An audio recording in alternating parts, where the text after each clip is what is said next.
দামছড়ার প্রতিবাদী কলমের সাংবাদিক এবং বিশিষ্ট একজন লোক ফকিরউদ্দিন, ওনার বাড়িতে পরশুদিন রাতে প্রথমে একজন লোক দুর্বৃত্তরা এসে ট্যাঙ্কিটা কাটে। আজকে আমি ওসিকে আমরা দেখিয়েছি, জলগুলো বের করে দেয়, তারপরে আগুন ধরিয়ে দেয়।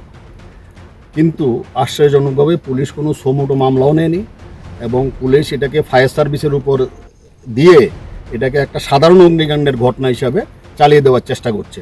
জানি না এর পিছনে কার কি হাত আছে। তো আজকে এসে ওসি এবং থানার আধিকারিকরা এসেছিলেন, ওনাদের আমরা আজকে হাতে নাতে দেখিয়ে দিয়েছি এবং আমরা ওসিকে বলেছি আগামী 24 ঘন্টার মধ্যে আসামিকে অ্যারেস্ট করতে হবে। যদি আসামি অ্যারেস্ট না করে আমরা পরবর্তী সময়ে যা করার আমরা করব। তবে এটা ভাবার কোনো কারণ নেই যে এই এলাকা যত সাংবাদিক আছে, অত্র এলাকাতে যত আজকে সবাই লোকাল স্থানীয় সাংবাদিকরাও প্রেজেন্ট আছে, সাংবাদিকরা আতঙ্কিত হওয়ার বা এইসব গুরুত্ব দেওয়ার কোনো কারণ নেই। আমরা আছি, আমরা এত দূর থেকে আমরা পরের দিনে আসতাম। আপনারা জানেন যে আমাদের একটা নির্বাচন সদ্য শেষ হয়েছে, যে কারণে পরের দিন আমরা আসতে পারিনি।